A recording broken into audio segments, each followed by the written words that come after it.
चलिए इसी बीच सीधे रुख कर लेते हैं सदन का, जहां पर प्रधानमंत्री नरेंद्र मोदी राष्ट्रपति के अभिभाषण को लेकर क्या प्रकट करने के लिए मैं उपस्थित हुआ हूं।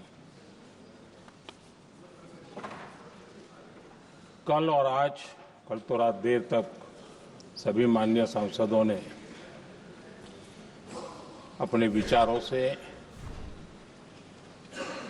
इस आभार प्रस्ताव को समृद्ध किया।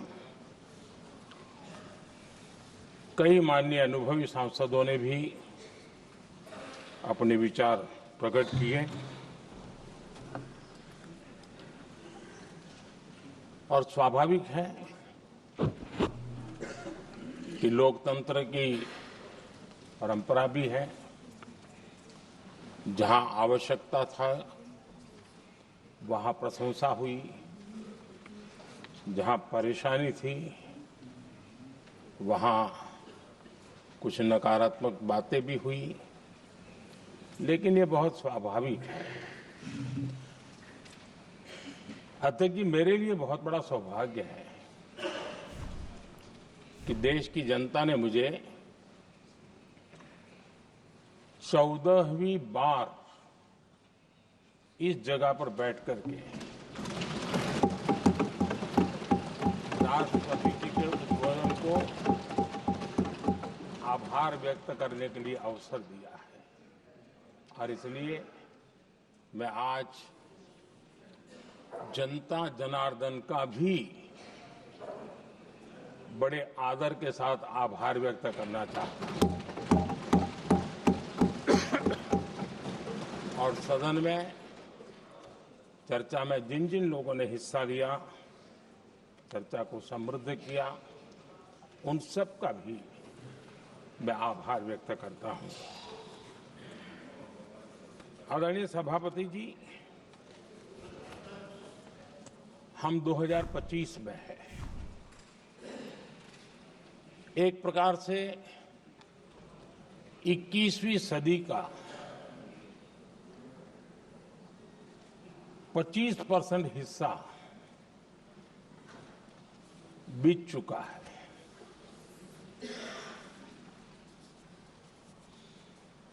समय तय करेगा 20वीं सदी के आजादी के बाद और 21वीं सदी के प्रथम 25 साल में क्या हुआ, कैसा हुआ।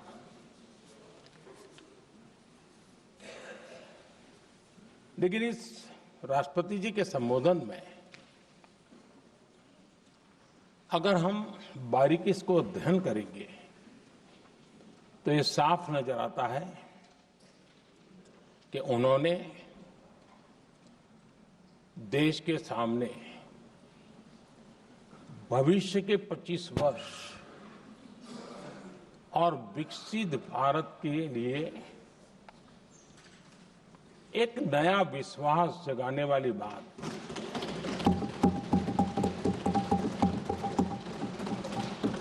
एक प्रकार से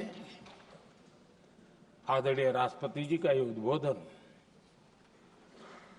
विकसित भारत के संकल्प को मजबूती देने वाला है, नया विश्वास पैदा करने वाला है और जन सामान्य को प्रेरित करने वाला है। आदरणीय सभापति जी, सारे अध्ययन बार बार ये कह चुके हैं कि गत 10 वर्ष में देश की जनता ने हमें सेवा करने का मौका दिया। 25 करोड़ देशवासी गरीबी को परास्त करके गरीबी से बाहर निकले।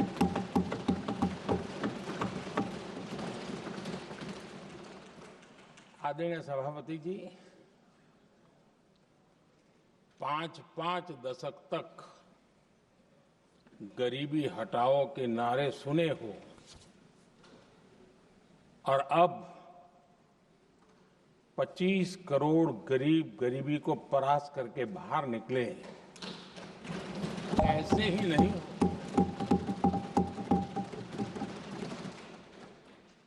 योजनाबद्ध तरीके से, समर्पित भाव से,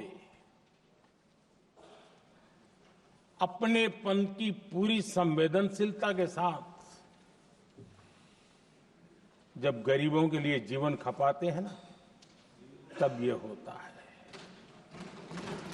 आदरणीय सभापति जी, जब जमीन से जुड़े लोग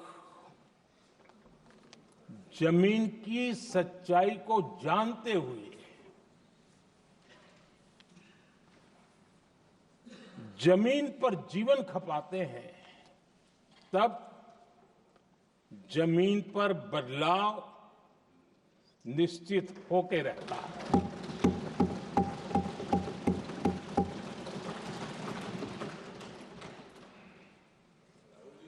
आदरणीय सभापति जी, हमने गरीब को झूठे नारे नहीं, हमने सच्चा विकास दिया।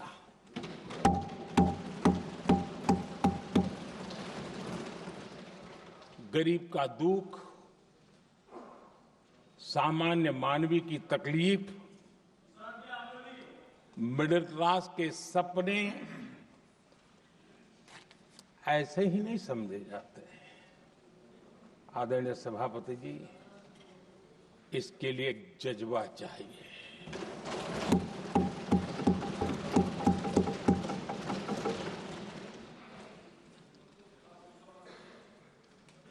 और मुझे दुख के साथ कहना है कि कुछ लोगों में ये है ही नहीं।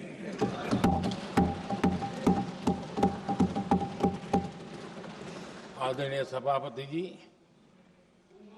बारिश के दिनों में कच्ची छत, फुसकी, प्लास्टिक की चादर वाली छत, उससे नीचे जीवन गुजारना कितना मुश्किल होता है। पल पल सपने रौंद दिए जाते हैं, ऐसे पल होते हैं, ये हर कोई नहीं समझ सकता।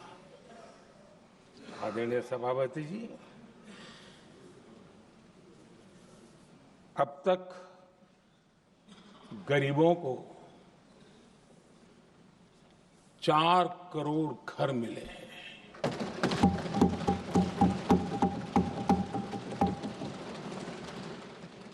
जिसने उस जिंदगी को जिया है ना, उसे समझ होती है कि पक्की छत वाला घर मिलने का मतलब क्या होता है। आदरणीय सभापति जी, एक महिला जब खुले में शौच जाने के लिए मजबूर हो जाती है, वो या तो सूर्योदय के पहले या सूर्यास्त के बाद, कठिनाइयों के झेलने के बाद इस छोटा सा अपना नित्य कर्म करने के लिए निकल सकती है। तब उसे क्या तकलीफ होती थी, ऐसे लोग समझ नहीं सकते। आदरणीय सभापति जी, हमने 12 करोड़ से ज्यादा शौचालय बनाकर बहनों बेटियों की मुश्किलें दूर की।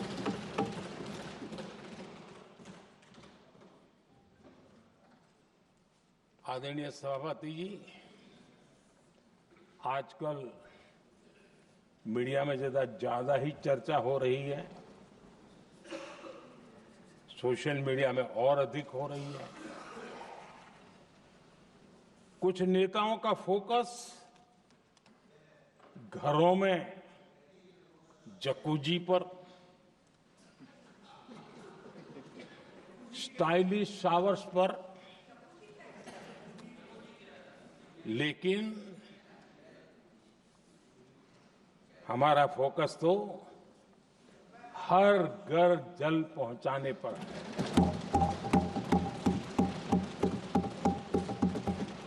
आजादी के 75 साल के बाद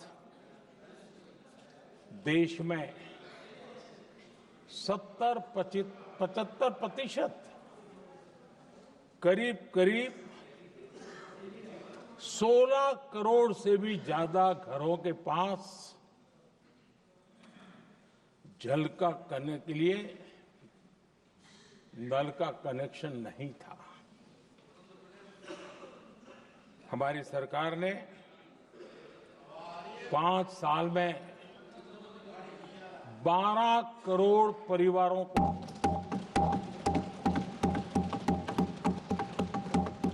घरों में नल से जल देने का काम किया है और काम तेजी से आगे भी बढ़ रहा है। आदरणीय सभापति जी, हमने गरीबों के लिए इतना काम किया और इसके कारण आदरणीय राष्ट्रपति जी ने अपने अभिभाषण में इसका विस्तार से वर्णन किया है। जो लोग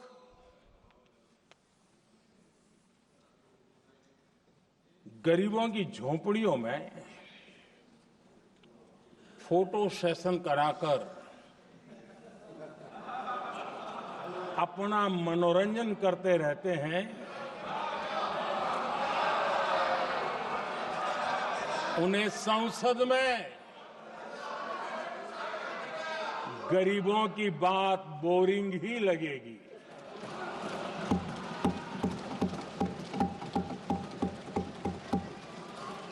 आदरणीय सभापति जी, मैं उनका गुस्सा समझ सकता हूं।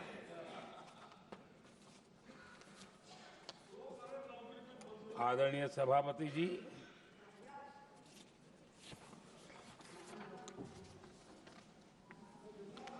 समस्या की पहचान करना एक बात है, लेकिन अगर जिम्मेवारी है तो समस्या की पहचान कर करके छूट नहीं सकते। उसके समाधान के लिए समर्पित भाव से प्रयास करना होता है। हमने देखा है और पिछले 10 साल के हमारे काम को देखा होगा और राष्ट्रपति जी के अभिभाषण में भी देखा होगा। हमारा प्रयास समस्या की समाधान का रहता है और हम समर्पित भाव से प्रयास करते हैं। आदरणीय सभापति जी, हमारे देश में एक प्रधानमंत्री हुआ करते थे।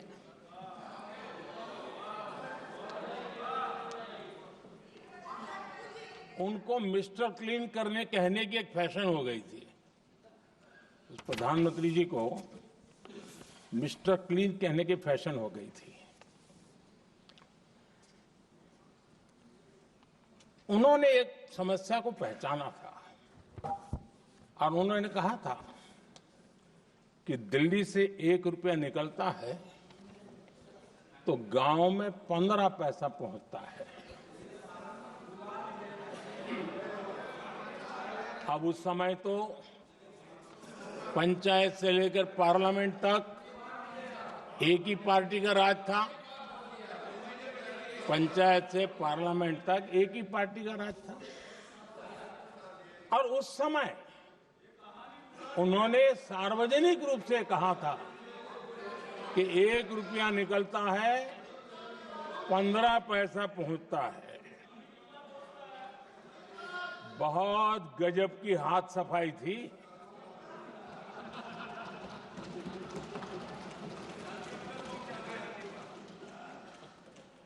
पंद्रह पैसा किसके पास जाता था, ये देश का सामान्य मानवी भी आसानी से समझ सकता है।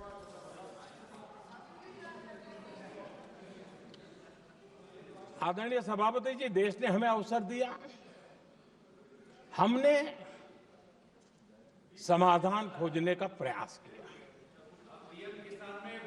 हमारा मॉडल है बचत भी विकास भी। जनता का पैसा जनता के लिए। हमने जनधन, आधार, मोबाइल की जेम ट्रिनिटी बनाई और डीबीटी से डायरेक्ट बेनिफिट ट्रांसफर ये देना शुरू किया। आदरणीय सभापति जी, हमारे कार्यकाल में हमने 40 लाख करोड़ रुपया सीधा जनता जनार्दन के खाते में जमा किया। आदरणीय सभापति जी, इस देश का दुर्भाग्य देखिए, सरकारें कैसी चलाई गई, किसके लिए चलाई गई। माननीय सदस्य, मैं सबसे आपसे आग्रह कर रहा हूं, आप सदन की गरिमा बनाए रखें।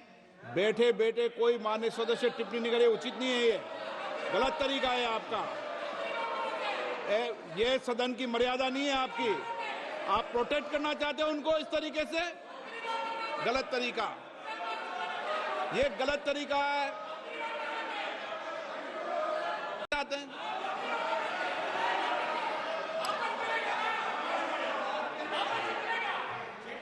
आदरणीय सभापति जी,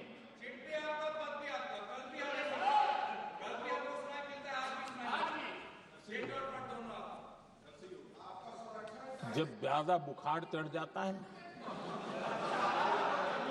तब लोग कुछ भी बोलते हैं, लेकिन इसके साथ साथ ज्यादा हताशा, निराशा फैल जाती है तब भी बहुत कुछ बोलते हैं। आदरणीय सभापति जी, जिनका जन्म नहीं हुआ था, जो भारत की इस धरती पर अवतरित नहीं हुए थे, ऐसे 10 करोड़ फर्जी लोग सरकारी खजाने से अलग अलग योजनाओं का फायदा ले रहे थे। आदरणीय सभापति जी, सही को अन्याय न हो इसलिए राजनीतिक फायदा नुकसान की परवाह किए बिना हमने इन 10 करोड़ फर्जी नामों को हटाया और असली लाभार्थियों को खोज खोज करके उन तक मदद पहुंचाने का अभियान चलाया।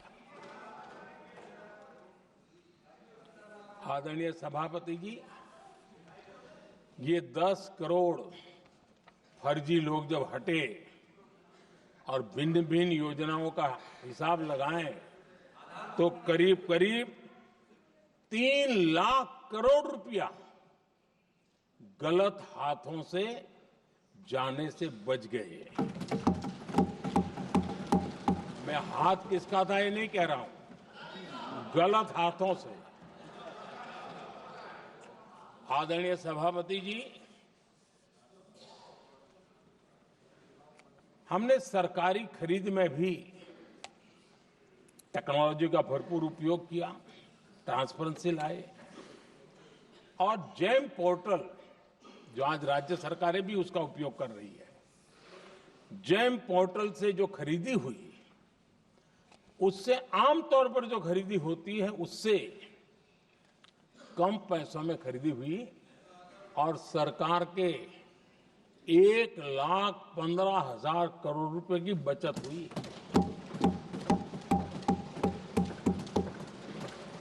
आदरणीय सभापति जी, हमारी स्वच्छता अभियान का बहुत मजाक उड़ाया गया, ऐसा जैसे हमने कोई पाप कर दिया, कोई गलती कर दी, न जाने क्या क्या कहा जाता था। लेकिन आज मुझे संतोष से कहना है कि इन सफाई के कारण हाल के वर्षों में सिर्फ सरकारी दफ्तरों से जो कबाड़ बेचा गया ना, उसमें 2300 करोड़ रुपया सरकार को मिले हैं। महात्मा गांधी ट्रस्टीशिप के सिद्धांत की बात करते थे। वो कहते थे कि हम ट्रस्टी हैं, ये संपत्ति जनता जनार्दन की है और इसलिए हम पाई पाई को एक ट्रस्टीशिप के सिद्धांत के आधार पर बचाने की और सही जगह पर उपयोग करने का प्रयास करते हैं। और तब जाकर के स्वच्छता अभियान से कबाड़ बेचकर 2300 करोड़ रुपया देश की सरकार के खजाने में आ रहा है।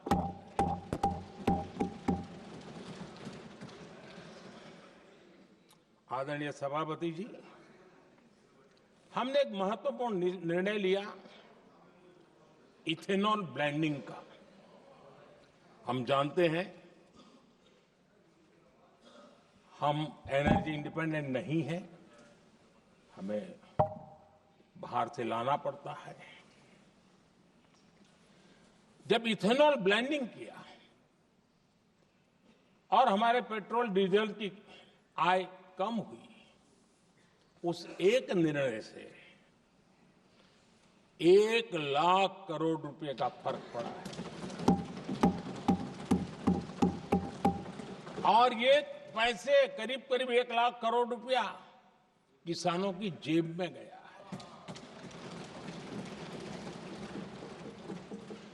आदरणीय सभापति जी, मैं बचत की तो बात कर रहा हूं, लेकिन पहले अखबारों की हेडलाइन हुआ करती थी, इतने लाख के घोटाले, इतने लाख के घोटाले, इतने लाख के घोटाले। 10 साल हो गए, ये घोटाले न कर करके, घोटाले न होने से भी देश के लाखों करोड़ रुपए बचे हैं, जो जनता जनार्दन की सेवा में लगे हैं। आदरणीय सभापति जी, हमने ये जो अलग अलग कदम उठाए, उससे लाखों करोड़ रुपए की बचत हुई, लेकिन उन पैसों का उपयोग हमने शीश महल बनाने के लिए नहीं किया।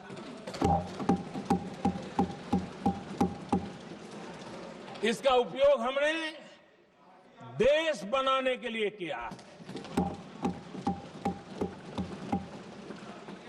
इंफ्रास्ट्रक्चर का बजट 10 साल पहले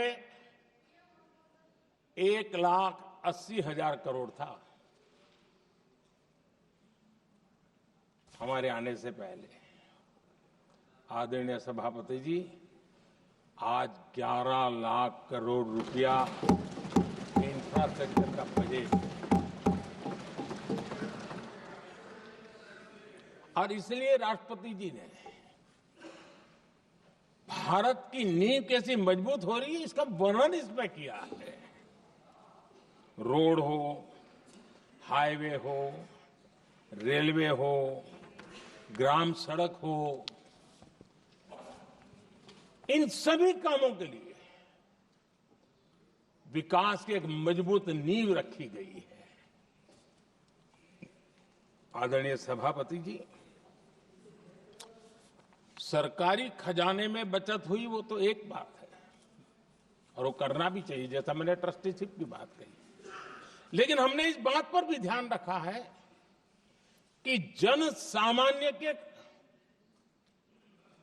उनको भी बचत का लाभ मिलना चाहिए। योजनाएं ऐसी हो ताकि जनता को भी बचत हो। और आपने देखा होगा, आयुष्मान भारत योजना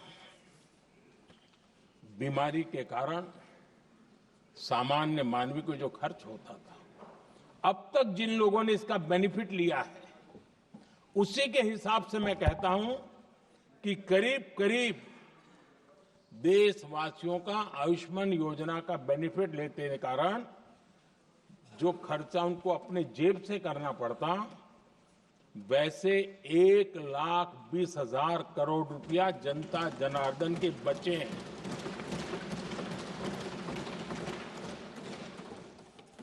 ये आवश्यक है कि अब जैसे जन औषधि केंद्र, आज मध्यम वर्ग के परिवार में 60-70 साल उम्र के परिवार के स्वजन हो तो स्वाभाविक है कोई न कोई बीमारी आ ही जाती है, दवाई का खर्चा भी होता है, दवाएं महंगी भी होती है। हमने जब से जन औषधि केंद्र खोले हैं जिसमें 80% डिस्काउंट होता है और उसके कारण जिन परिवारों ने इन जन औषधि केंद्रों से दवाइयां ली हैं उनके करीब करीब 30,000 करोड़ रुपए दवाई को खर्चा बचा।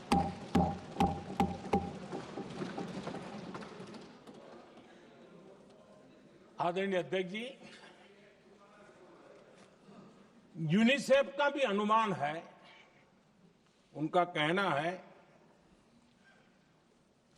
कि जिसके घर में स्वच्छता और टॉयलेट बना, उन्होंने इसका बड़ा सर्वे किया था, उस परिवार को करीब करीब साल भर में 70,000 रुपए की बचत हुई है। स्वच्छता अभियान कहो, टॉयलेट बनाने का काम कहो, शुद्ध जल पहुंचाने का काम करो,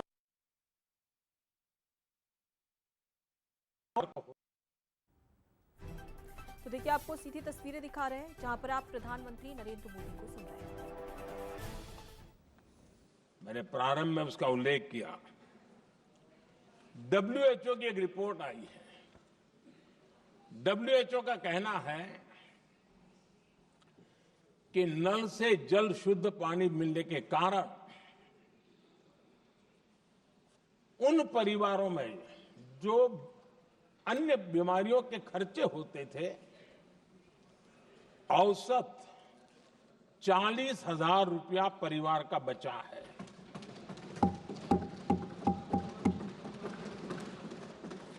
मैं ज्यादा गिन नहीं रहा हूं, लेकिन ऐसी अनेक योजना है जिन योजनाओं ने सामान्य मानवीय के खर्च में बचत की है। आदरणीय सभापति जी, करोड़ों देशवासियों को मुफ्त अनाज, उसके भी उस परिवार के हजारों रुपए बचते हैं। पीएम सूर्यघर मुफ्त बिजली योजना, जहां जहां ये योजना लागू हुई है, इन परिवारों को औसतन साल भर के 25 से 30,000 रुपये बिजली की बचत हो, पैसों में बचत हो रही है, खर्च में बचत हो रही है। और अगर ज्यादा बिजली है तो बेच करके कमाई कर रहा है वो अलग, यानी सामान्य मानवीय की बचत भी। हमने एलईडी बल्ब का एक अभियान चलाया था। आपको मालूम है कि हमारे आने से पहले एलईडी बल्ब 400 रुपए में बिकते थे। हमने इतना अभियान चलाया, उसकी कीमत 40 रुपए हो गई। और एलईडी बल्ब के कारण बिजली की भी बचत हुई और उजाला भी ज्यादा मिला, और उसमें देशवासियों के करीब 20,000 करोड़ रुपए बचे हैं। आदरणीय सभापति जी, जिन किसानों ने सॉइल हेल्थ कार्ड का वैज्ञानिक तरीके से उपयोग किया है, उनको बहुत फायदा हुआ है और ऐसे किसानों को प्रति एकड़ 30,000 रुपए की बचत हुई है।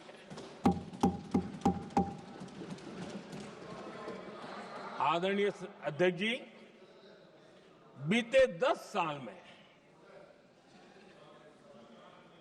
इनकम टैक्स को कम करके भी हमने मिडिल क्लास की बचत को बढ़ाने का काम किया है।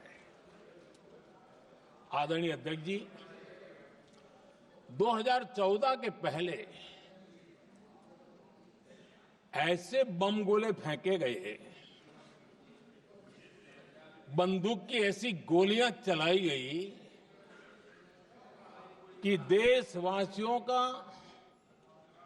जीवन छलनी कर दिया गया था।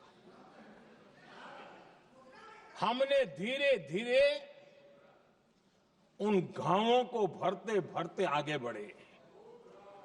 2 लाख रुपया 2013-14 में 2 लाख रुपए, सिर्फ 2 लाख रुपए, उस पर इनकम टैक्स माफी थी। और आज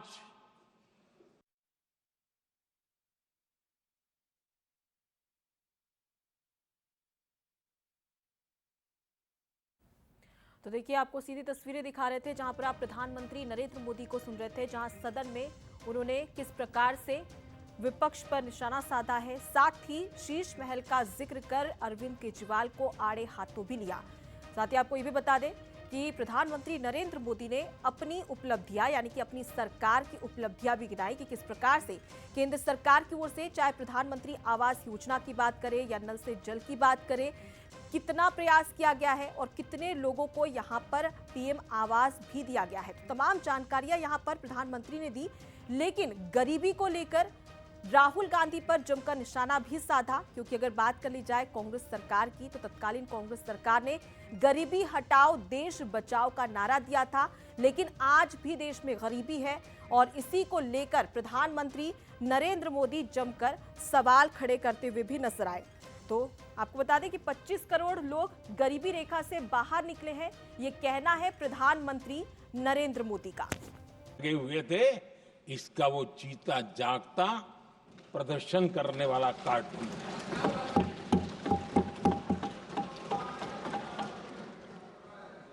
आदरणीय अध्यक्ष जी, जिन्होंने तब 21वीं सदी की बातें की थी, वो 20वीं सदी की जरूरतों को भी पूरा कर नहीं पाए थे। आदरणीय अध्यक्ष जी, आज जब मैं देखता हूं पिछले 10 साल से सरकारों को बारीकी से देखने का अवसर मिला है, तो मुझे बड़ा दर्द होता है। हम 40-50 साल लेट हैं, जो काम 40-50 साल पहले हो जाने चाहिए थे। और इसलिए ये साल जब 2014 से देश की जनता ने हमको सेवा का अवसर दिया, हमने ज्यादा से ज्यादा युवाओं पर फोकस किया। हमें युवाओं की आकांक्षाओं पर बल दिया। हमने युवाओं के लिए ज्यादा अवसर बनाए। हमने कई क्षेत्रों को खोल दिया और जिसके कारण हम देख रहे हैं देश के युवा अपने सामर्थ्य का परचम लहरा रहे हैं। देश में हमने स्पेस सेक्टर को खोल दिया, डिफेंस सेक्टर को खोला, सेमीकंडक्टर मिशन लेकर के आए, इनोवेशन को बढ़ावा देने के लिए अनेक नई योजनाओं को हमने आकार दिया। स्टार्टअप इंडिया इकोसिस्टम पूरा डेवलप किया। और इस बजट में भी आदरणीय अध्यक्ष जी, एक बहुत महत्वपूर्ण निर्णय हुआ है। 12 लाख की आय पर इनकम टैक्स की माफी। ये समाचार इतना बड़ा बन गया कि बहुत सी महत्वपूर्ण चीजों पर अभी भी कुछ लोगों का ध्यान नहीं गया है। वो महत्वपूर्ण निर्णय हुआ है, हमने न्यूक्लियर एनर्जी सेक्टर को ओपन कर दिया और इसके दूरगामी सकारात्मक प्रभाव और परिणाम देश को देखने के लिए मिलने वाले हैं। आदरणीय अध्यक्ष जी, AI, 3D printing, robotics, virtual reality की चर्चा हम तो गेमिंग का भी महात्मा क्या होता है इसके लिए भी प्रयास करने वाले लोगों में से। मैंने देश के नौजवानों से कहा है कि दुनिया का गेमिंग क्रिएशन का, क्रिएटिविटी वर्ल्ड का कैपिटल भारत क्यों न बने। और मैं देख रहा हूं बहुत तेजी से हमारे लोग काम कर रहे हैं।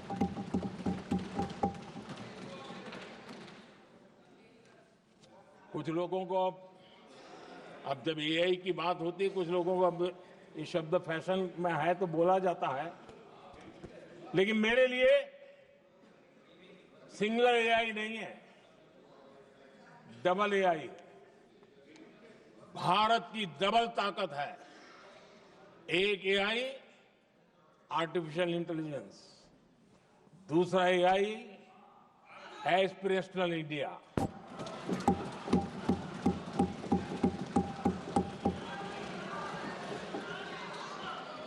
हमने स्कूलों में 10,000 टिंकरिंग लैब्स शुरू किए और आज उन टिंकरिंग लैब से निकले बच्चे रोबोटिक्स बना करके लोगों को चकित कर रहे हैं।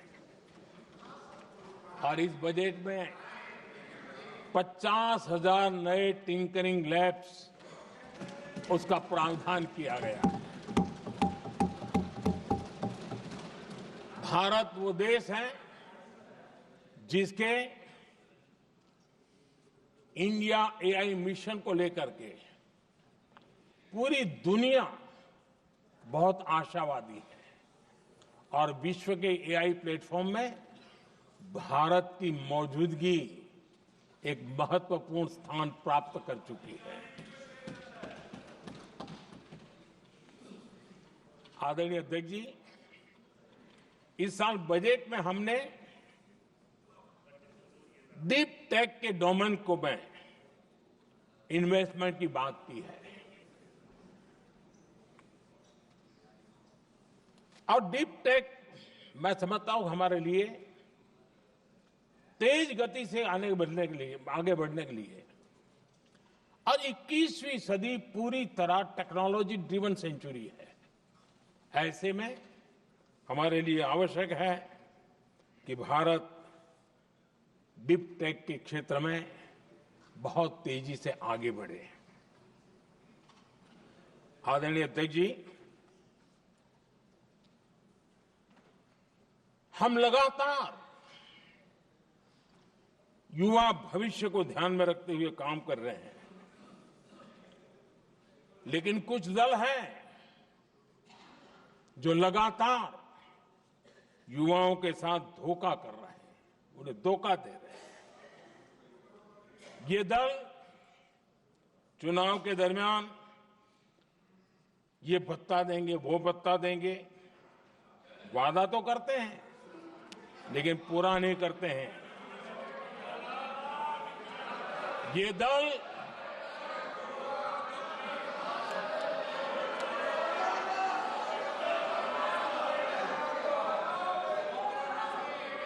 प्लीज माननीय सदस्य गरिमा प्रतिष्ठा बनाए रखें। भारत की संसद में आप प्लीज बैठे बैठे टिप्पणी नहीं करें और नए माननीय सदस्य बैठे बैठे टिप्पणी कर रहे हैं। आदरणीय अध्यक्ष जी, ये दल युवाओं के भविष्य पर आपदा बनकर गिरे हुए हैं।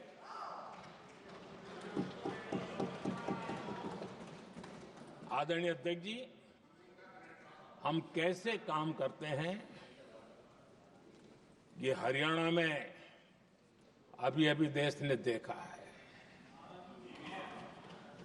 बिना खर्ची, बिना पर्ची नौकरी देने का वादा किया था, सरकार बनते ही नौकरी मिल गई नौजवानों को। हम जो कहते हैं उसी का परिणाम है। आदरणीय अध्यक्ष जी, हरियाणा में तीसरी बार भव्य विजय और हरियाणा में के इतिहास में तीसरी बार विजय, ये अपने आप में ऐतिहासिक घटना है। आदरणीय अध्यक्ष जी, महाराष्ट्र में भी ऐतिहासिक परिणाम, जनता जनार्दन के आशीर्वाद।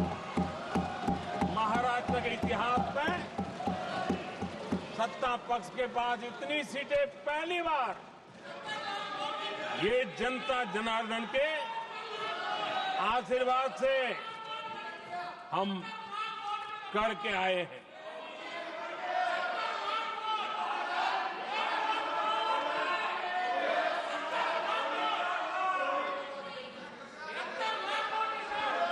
कुछ समझते हैं आदरणीय चीजों को? अध्यक्ष जी, कल जवाब दिया था ना आपको। चलिए। आदरणीय राष्ट्रपति जी ने अपने अभिभाषण में हमारे संविधान के 75 वर्ष होने पर भी विस्तार से चर्चा की है। आदरणीय अध्यक्ष जी, संविधान में जो धाराएं हैं उसके साथ साथ संविधान का एक स्पिरिट भी है और संविधान को मजबूती देने के लिए संविधान की भावना को जीना पड़ता है। और मैं आज उदाहरणों के साथ बताना चाहता हूं। हम वो लोग हैं जो संविधान को जीते हैं।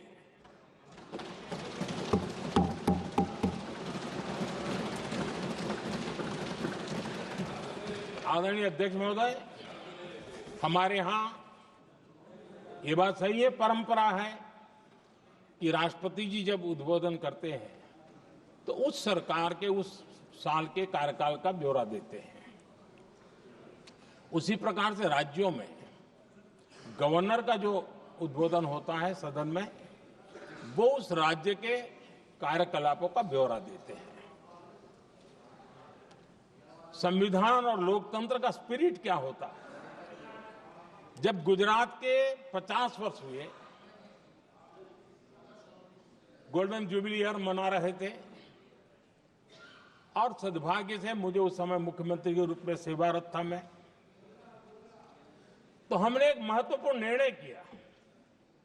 हमने किया इस गोल्डन जुबली ईयर में पिछले 50 वर्ष में सदन में जितने भी गवर्नर के भाषण हुए हैं, मतलब उस समय की सरकारों का ही वाहवाही उसमें होती है, हमने कहा कि उन 50 साल में जितने भी गवर्नर के भाषण हुए हैं सबको ही एक पुस्तक के रूप में तैयार किया जाए, ग्रंथ बनाया जाए और आज सभी लाइब्रेरीज में वो ग्रंथ अवेलेबल है। मैं तो बीजेपी वाला था, गुजरात में तो ज्यादातर कांग्रेस की सरकारें रही थी, उन सरकारों के गवर्नर के भाषण थे, लेकिन उसको भी प्रसिद्ध कराने का काम भाजपा से बना एक मुख्यमंत्री कर रहा था। क्यों? हम संविधान को जीना जानते हैं, हम संविधान को समर्पित हैं, हम संविधान के स्पिरिट को समझते हैं। आदरणीय अध्यक्ष जी, आप जानते हैं 2014 में जब हम आए तब मान्य विपक्ष नहीं था, रिकॉग्नाइज्ड अपोजिशन पार्टी नहीं थी, उतने अंक भी लेकर के कोई नहीं आए थे। भारत के अनेक कानून ऐसे थे कि हमें पूरी स्वतंत्रता थी उस कानून के हिसाब से काम करने की। अनेक कमेटियां ऐसी थी जिसमें लिखा था लीडर्स ऑफ अपोजिशन उसमें आएंगे, लेकिन अपोजिशन था ही नहीं, रिकॉग्नाइज अपोजिशन नहीं था। ये हमारा संविधान जीने का स्वभाव था, ये हमारा संविधान का स्पिरिट था, ये हमारी लोकतंत्र की मर्यादाओं का पालन करने का इरादा था। हमने तय किया कि भले मान्य विपक्ष नहीं होगा, रिकॉग्नाइज अपोजिशन नहीं होगा, लेकिन जो सबसे बड़े दल का सब नेता है उसको मीटिंगों में बुलाएंगे। ये लोकतंत्र का स्पिरिट होता है, तब होता है।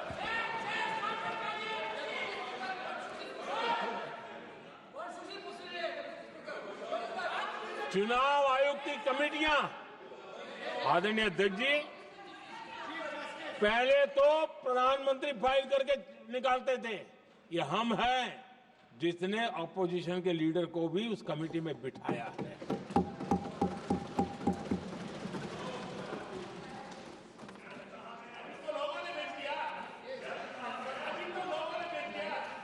और हमने इसके लिए कानून भी बनाया और आज विधिवत रूप से इलेक्शन कमीशन बनेगा तो अपोजिशन लीडर भी उसके निर्णय की प्रक्रिया में हिस्सा होंगे। ये काम हम करते हैं और ये मैंने पहले ही कहा, हम इसलिए करते हैं कि हम संविधान को जीते हैं। आदरणीय अध्यक्ष जी, दिल्ली में आपको कई स्थान ऐसे मिलेंगे जहां कुछ परिवारों ने अपने म्यूजियम बना करके रखे हुए हैं।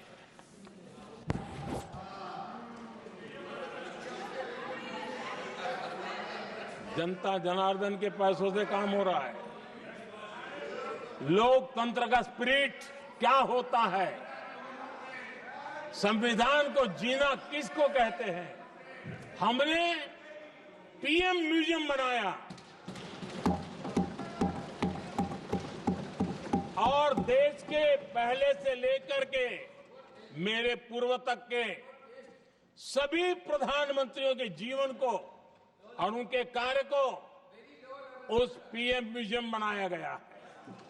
और मैं तो चाहूंगा कि पीएम म्यूजियम में जो जो महापुरुष हैं उनके परिवारजनों ने समय निकाल करके उस म्यूजियम को देखना चाहिए और उसमें कुछ जोड़ने के लगता है तो सरकार का ध्यान आकर्षित करना चाहिए ताकि वो म्यूजियम समृद्ध हो और देश के बालकों को प्रेरणा दे।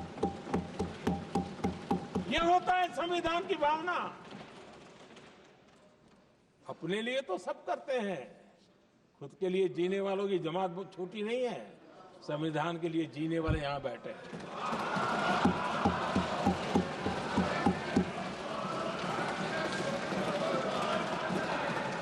आदरणीय अध्यक्ष जी, जब सत्ता सेवा बन जाए तो राष्ट्र निर्माण होता है। जब सत्ता को विरासत बना दिया जाए तब लोकतंत्र खत्म हो जाता है।